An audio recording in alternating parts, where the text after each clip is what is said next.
अगर आज की तारीख में कोई मुझे आकर ये कहे कि यार आईपीएल के जो फ्रेंचाइजी मालिक हैं वो आपस में लड़ने भिड़ने से भी नहीं चूकते, तो मैं इस बात को इग्नोर कर नहीं पाऊंगा, क्योंकि ऐसा आज की तारीख में होना पॉसिबल है। और ऐसी खबरें भी आ रही हैं कि कल जो बीसीसीआई की मीटिंग हुई है मुंबई के वानखेड़े स्टेडियम में, अलग अलग आईपीएल के फ्रेंचाइजी मालिक वहां पर पहुंचे थे और वहां पर शाहरुख खान जो कि केकेआर से आते हैं और नेस वाडिया जो कि पंजाब से आते हैं, पंजाब की टीम से आते हैं, इन दोनों के बीच में एक तीखा आर्ग्यूमेंट हो गया जिसको कि आप बहस भी बोल सकते हैं। अब जाहिर सी बात है, अगर आप इस बहस के कारणों को ढूंढने के लिए जाएंगे तो बेसिक सी बात एक ये निकल कर आएगी कि केकेआर वो टीम है जो जीत रही है और पंजाब वो टीम है जो जीत के लिए तरस रही है। जाहिर सी बात है, कॉन्फ्लिक्ट ऑफ इंटरेस्ट होना तो बनता ही है। कल की जो ये मीटिंग बुलाई गई थी, इस मीटिंग का पूरा एजेंडा जो था वो ये था कि आने वाले आईपीएल में और आने वाले आईपीएल के मेगा ऑक्शन को लेकर क्या कुछ चीजें हमको बदलनी चाहिए और क्या कुछ चीजों को हमको वैसा का वैसा ही रखना चाहिए, इनके ऊपर एक डिस्कशन होना था। हर एक आईपीएल मालिक की अपनी अपनी राय थी और ऑब्वियस सी बात है, क्योंकि सबके सब काफी ज्यादा सक्षम है, बल्कि जरूरत से ज्यादा ही सक्षम है, अपने अपने क्षेत्र के लीडर्स हैं, तो जाहिर सी बात है उनको अपनी बात कहने का पूरा मौका भी चाहिए था। अब यहां पर हुआ कुछ यूं कि देखिए, जो भी व्यक्ति जीत रहा होता है ना, वो अपने उस जीत के मोमेंटम को खोना नहीं चाहता है। फर्ज कर लीजिए कि अगर आप लगातार एक के बाद एक किसी टेस्ट सीरीज में या किसी एग्जामिनेशन में पास होते जा रहे हैं, उसको क्लियर करते जा रहे हैं, तो आप अपनी उस स्ट्रेटेजी को बदलना नहीं चाहेंगे। आप चाहेंगे कि आप उसी स्ट्रेटेजी के ऊपर चलते रहें। लेकिन जो व्यक्ति बार बार फेल हो रहा है या पास नहीं हो पा रहा है, वो इसी बात को लेकर पूरी कोशिश करेगा कि यार मैं कैसे भी करके अपनी स्ट्रेटेजी बदल लूं और मैं पास हो जाऊं। अब यहां पर मैं आपको कुछ टीमों के बारे में बताता हूं। केकेआर, केकेआर के बाद में Sunrisers Hyderabad, Chennai super Kings, MI, Gujarat Titans और राजस्थान रॉयल्स।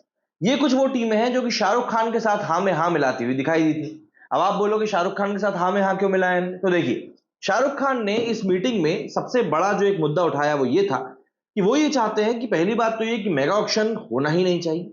मेगा ऑक्शन की जगह पर होना चाहिए एक मिनी ऑक्शन। दूसरी बात, जो डिटेंशन खिलाड़ियों की जो पूरा नियम है, जिसमें कि आप 4 खिलाड़ियों को रिटेन कर सकते हो, इसमें मैक्सिमम 3 भारतीय हो सकते हैं और मैक्सिमम 3 फॉरेन प्लेयर्स हो सकते हैं। ये नंबर भी शाहरुख खान ने बढ़ाने की वकालत करी। उनका कहना है कि भाई आप इस नंबर को बढ़ाइए, क्योंकि हमको ज्यादा से ज्यादा खिलाड़ियों को रिटेन करना है। इसका तर्क देते हुए शाहरुख खान ने यह कहा कि हमको एक टीम को बिल्ड करने में, एक प्लेयर पे इन्वेस्ट करने में काफी मेहनत करनी पड़ती है, काफी टाइम देना पड़ता है।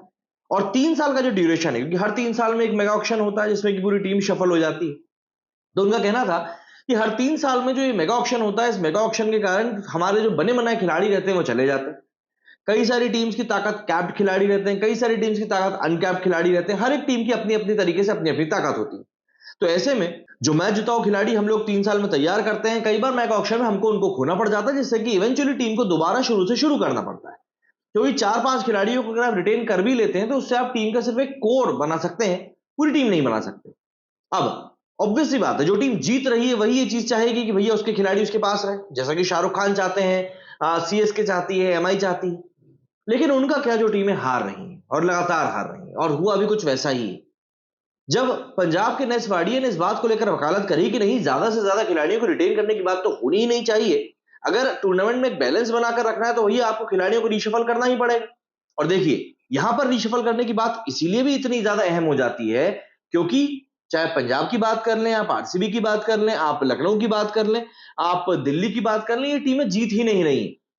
और हर बार के आईपीएल के मेगा ऑक्शन में आप देखेंगे कि ये लोग पूरी की पूरी नई टीम बनाते हैं एंड उसके बाद इनकी स्ट्रगल नए सिरे से शुरू हो जाती है, पर उसके बावजूद भी ये लोग जीत नहीं रहे।